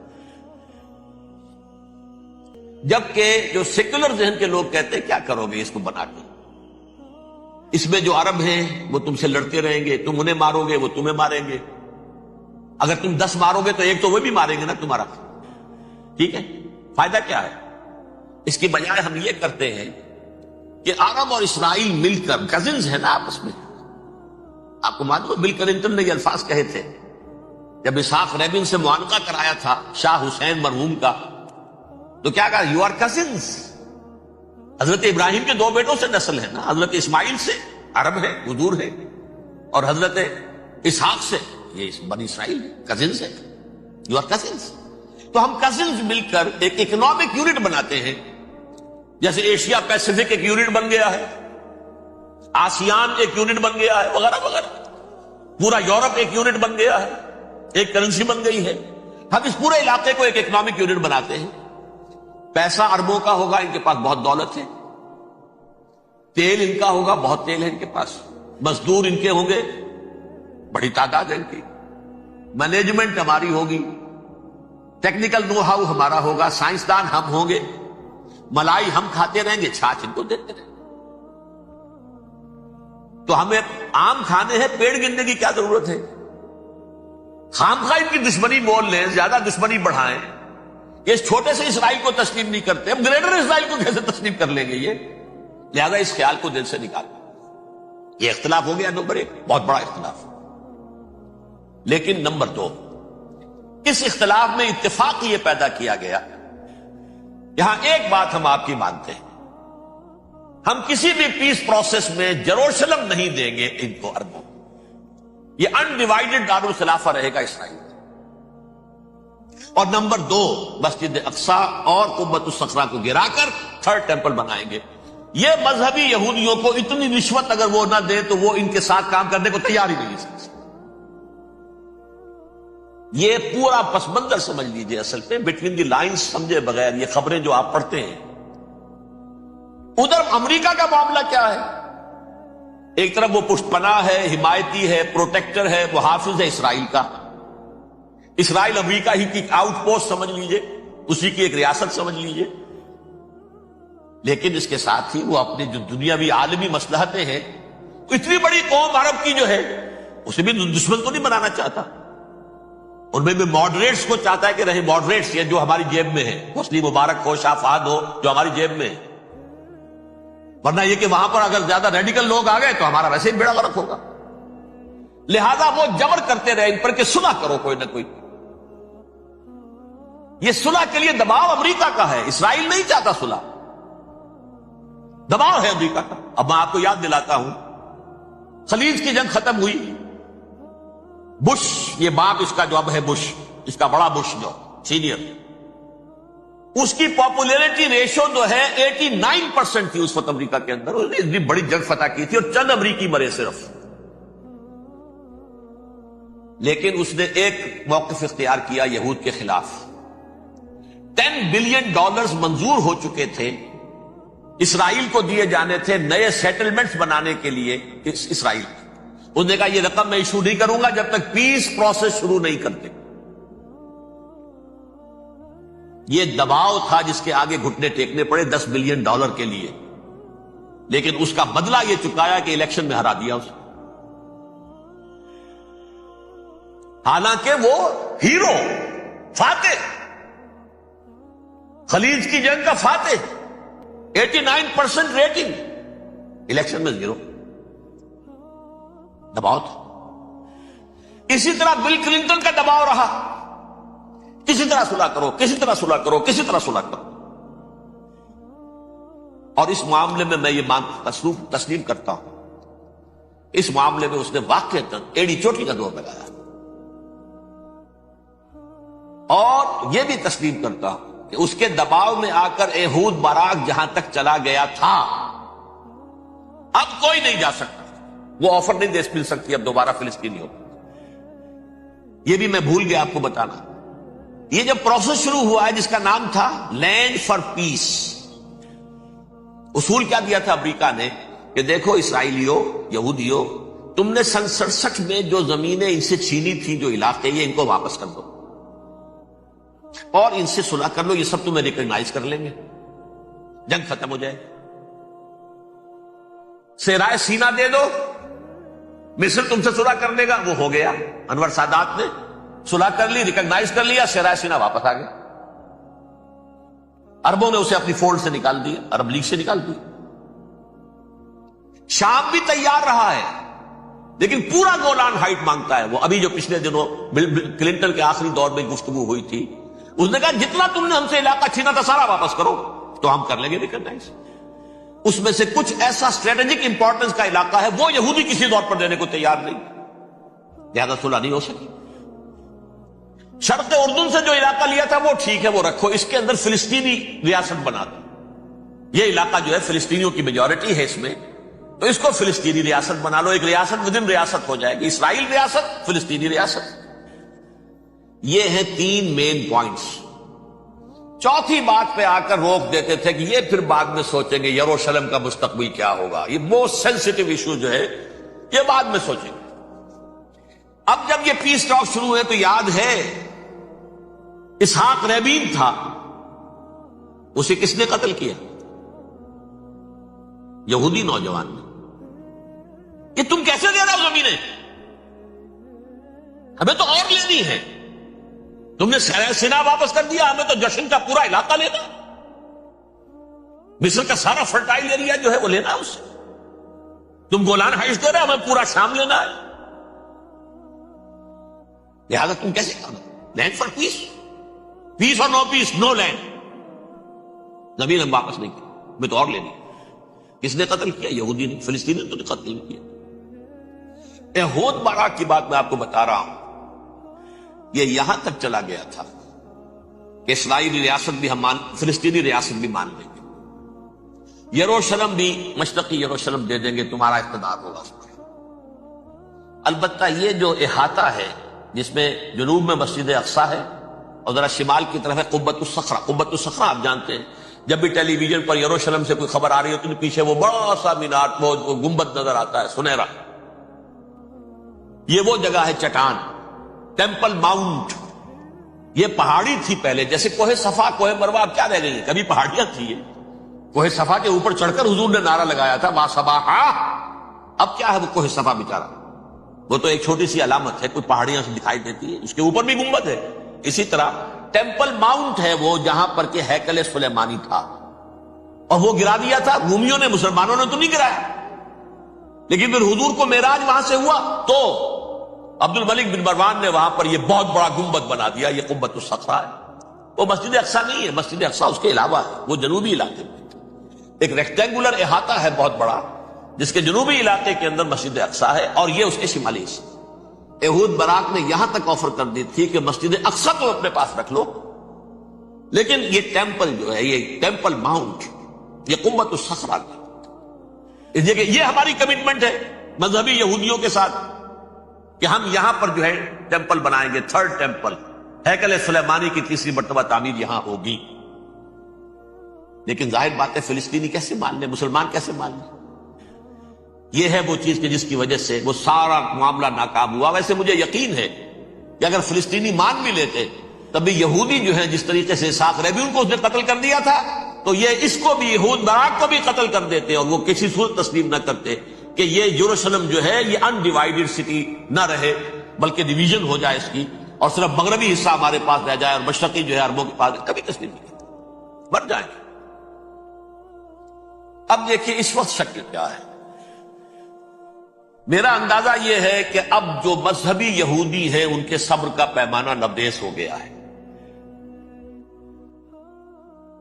اور اب ایک مڈ وے آدمی اس وقت وہاں پر آ گیا ہے، ٹوپی والا، اگرچہ وہ پریکٹسنگ یہودی اس طرح کا نہیں ہے، داڑھی والا نہیں ہے، زلفوں والا نہیں ہے وہی کوٹ پینٹ والا، لیکن یہ کہ اوپر رکھتا ہے وہ ٹوپی۔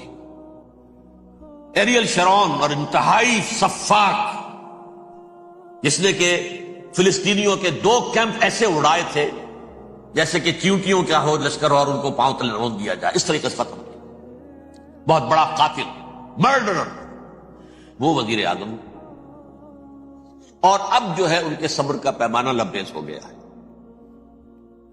اب ان کا فیصلہ یہ ہے کہ انہیں 3 بڑے بڑے قدم اٹھانے۔ نمبر 1، فلسطینیوں کا خاتمہ، ایتھنک کلینزنگ۔ اگر یہ فلسطینی رہتے ہیں یہاں پر تو اگر 10 ہم ان کے ماریں گے تو 2-3 یہ ہمارے مار دیں گے۔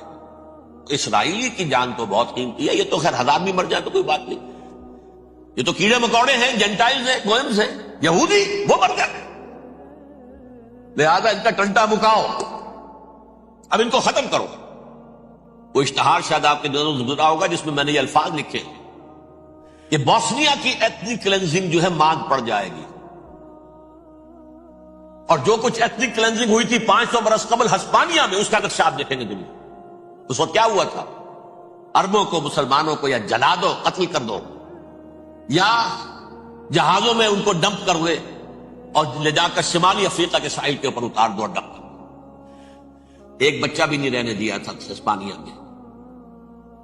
1492 میں سقوط غرناطہ ہوا ہے، اور اس کے بعد 10 سال کے اندر اندر ایک ایک بچہ مسلمانوں کا ختم کر دیا۔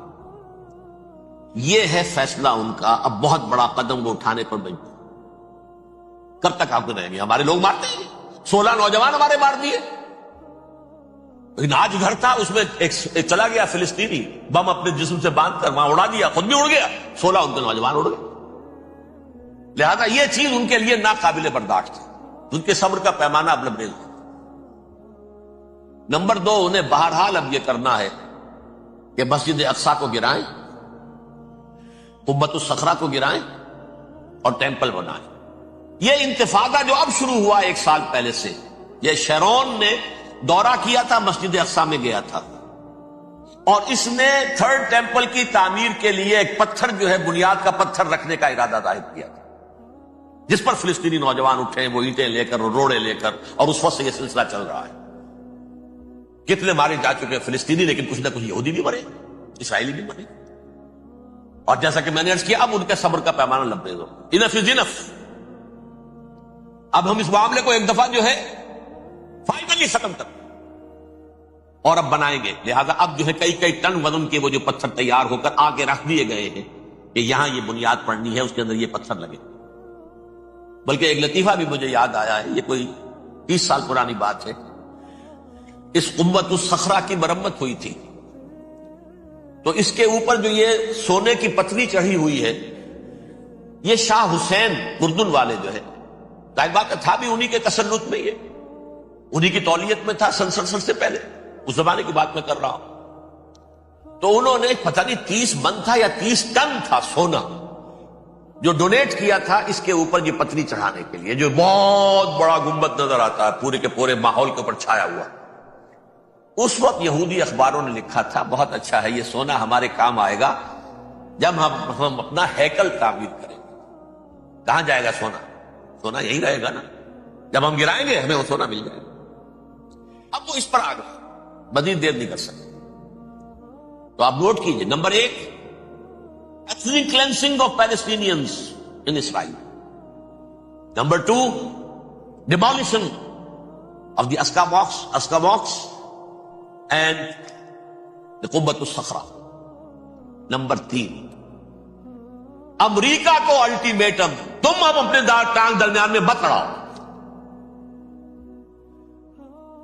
اور اس کے لیے دھمکی، اگر تم نے ہمارے معاملے میں رکاوٹ ڈالی تمہاری اینٹ سے اینٹ بجا دیں گے۔ نیتن یاہو نے یہ کہا تھا میں واشنگٹن میں آگ لگا دوں گا۔ یہ انہوں نے امریکہ میں عظیم ترین دہشت گردی کر کے امریکہ کی ایڈمنسٹریشن کو، انتظامیہ کو یہ دھمکی دے دی ہے کہ باز آ جاؤ۔ چنانچہ میں یہ بات کہہ کے پرسوں جمعے میں اپنی مسجد دارالسلام سے نکلا، شام کو، اسی شام کو میں نے ایریل شیرون کی تقریر سن لی T V per.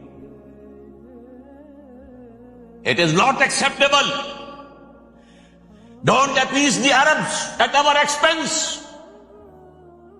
We are not going to become Czechoslovakia. We have to depend on ourselves only and rely on ourselves only. کیا مطلب ہے اس کا؟ کس کو سنا رہا ہے؟ امریکہ بہادر، ہم تمہارے محتاج نہیں ہیں، ہم تمہارے ٹکڑے اڑا دیں گے، تیسرے کر دیں گے تمہارے، تم بیچ میں آؤ تو صحیح، ہم اور دیکھ لو ایک نشانی ہم تمہیں دکھا دیں گے۔ مجھے 100% یقین ہے یہ پورا ہسٹوریکل پروسیس، اور جس جگہ یہ پہنچ گیا ہے، جس کریٹیکل پوائنٹ تک یہ پہنچ چکا ہے، یہ جو بھی حملہ ہوا ہے ورلڈ ٹریڈ سینٹر پر اور پینٹاگون پر، یہ اسرائیل کا کام ہے۔ اسرائیل سے کم تر کسی ادارے کے لیے ممکن ہی نہیں، اس لیے کہ اسرائیل کے ایجنٹ امریکہ کے پورے نظام کے اندر جو ہے گھسے ہوئے موجود ہیں ہر جگہ پر۔ جیسے سرطان کا پھوڑا ہوتا ہے پورے جسم میں وہ اپنی جڑیں جما لیتا ہے، اچھا ہے۔ پوری ایڈمنسٹریشن، پوری اکانومی، تمام ذرائع ابلاغ، پرنٹڈ میٹر ہو یا یہ کہ الیکٹرانک میڈیا، سب ان کے قبضے میں۔ ڈیفنس کا سارا معاملہ ان کے قبضے میں ہے، کوئی اور طاقت یہ کر ہی نہیں سکتی۔ امریکہ، اس کے سیکیورٹی کے معاملات تہ در تہ، دائرہ اندر دائرہ، اس دائرے تک 100 میل تک کوئی جہاز آ جائے گا اگر کہیں جو کہ ان آئیڈینٹیفائی ہو تو یہ ہو جائے گا، تو اس سے آگے آگے تو یہ ہو جائے گا، اس سے آگے، اور وہ آ رہا ہے، چلا آ رہا ہے، پینٹاگون پر آ گیا ہے، اور 1 گھنٹے بعد آیا ہے۔ پہلی اسٹرائک جو ہوئی ہے ورلڈ ٹریڈ سینٹر، اس کے 1 گھنٹے کے بعد پینٹاگون پر آ گیا۔ پینٹاگون وہ تو یوں سمجھیے ان کی مملکت کا حساس ترین دفاع کا مرکز، اور اس کا 1/3 حصہ جلا کے راکھ کر دیا۔ انہوں نے یہ دھمکی دی ہے، لیکن اس سے ان کے پیش نظر مقاصد کیا تھے؟ 3۔ اس دہشت گردی کے 3 مقاصد۔ فوراً اس کا رخ موڑ دینا اسامہ اور اس کی القاعدہ کی طرف۔ امریکہ غصے میں لائل بھبوکا ہو کر فوراً اقدام کرے، اور ایک طرف تو اسامہ اور ان کے ساتھ طالبان کا ٹنٹا مکاتا، اور دوسری طرف چونکہ پاکستان الائی ہے اور پاکستان کے عوام جو ہیں وہ طالبان کے ہمدرد ہیں، وہ اگر اٹھے تو ان کا بھی بیڑا کرتا، ایک تیر سے 2 شکار تو ادھر ہو جائیں، جو مستقبل میں انہیں خطرہ ہے۔ 1967 کی جنگ کے بعد جبکہ انہوں نے فتح کا جشن منایا تھا یہودیوں نے، تو انہوں نے پیرس میں جو ایک جشن منایا ہے، وہاں بن گوریون کی تقریر یہ تھی، ہمیں کسی عرب ملک سے کوئی خطرہ نہیں، کوئی اندیشہ نہیں، ہمیں اندیشہ اگر ہے تو صرف پاکستان سے۔ یہ ہے وہ بات جو میں نے کہی تھی، نکتہ کیا ہے، یہ سائملٹینیسلی کیوں وجود میں آئے ہیں یہ 2 ملک؟ مشیت ایسڈی میں پاکستان کا رول یہ ہے۔ حدیث میں آتا ہے ما انزل اللہ من دائن الا انزل لہ دوان، اللہ نے کوئی بیماری ایسی نہیں اتاری اس کا کہ توڑ اور دوا پیدا نہ کی۔ اسرائیل کا توڑ پہلے پیدا کی، جیسے بچے کی ولادت بعد میں ہوتی ہے، ماں کی چھاتیوں میں دودھ پہلے پیدا ہو جاتا ہے. یہ اللہ کی فطرت ہے، اللہ کا طریقہ. خطرہ انہیں ہے تو ہم سے ہے. اگر کوئی خطر مجھ کو تو اس امت سے. اس کی خاکستر میں ہے اب تک شرار آرزو. یہاں کے عوام، حکومت تو ٹھیک ہے ہماری جیب میں آ گئی، عوام کے اندر ہے، یہ بھڑک سکتی ہے چنگاری. یہی وجہ ہے بار بار ان کا کہ ہم زیادہ دباؤ نہیں ڈالنا چاہتے پاکستان پر. ہمارا بہت بڑا الہی ہے، ہم بہت پیسے بھی دے دیں گے، یہ بھی کر دیں گے، وہ بھی کر دیں گے، لیکن ہم زیادہ دباؤ